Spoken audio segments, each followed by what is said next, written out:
રાધે રાધે મિત્રો, આપણે આગલા વિડીયોનો ભાગ બીજો, જેમાં મિત્ર કોને કહેવાય. તો ભગવાન કૃષ્ણ અને કરણ બંને રથમાં જાય છે, હસ્તિનાપુરની સીમા વટાવા કરણ મૂકવા જાય છે ભગવાનને.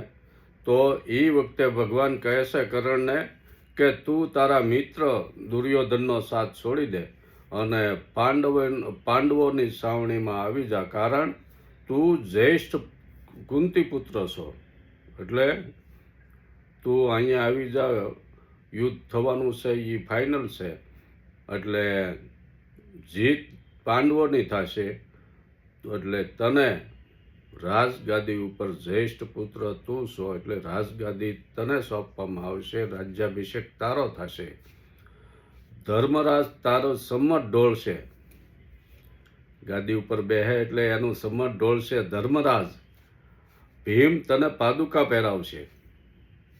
અર્જુન જે સર્વશ્રેષ્ઠ ધનુર્ધર છે એ તારો ચોકી પહેરો કરશે, અને સહદેવ ને નકુલ તારા અનુસરો બનશે. હે કરણ, તું તારા મિત્રનો સાથ છોડીને આવી જા આ બાજુ.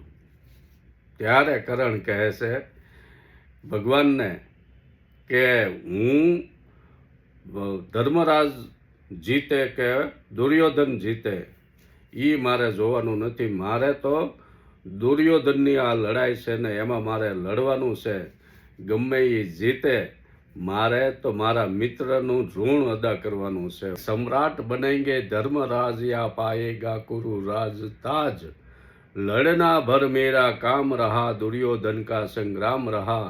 मुझको न कहीं कुछ पाना है, केवल ऋण मात्र सुकाना है.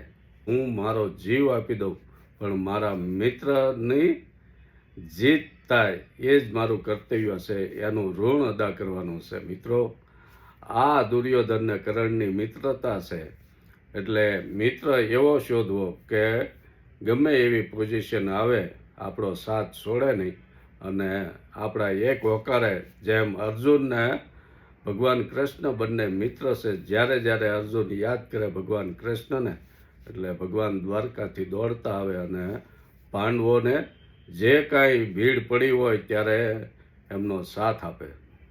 મિત્રો, આવીને આવી નવી વાતો લઈને ફરી મળશું. રાધે રાધે.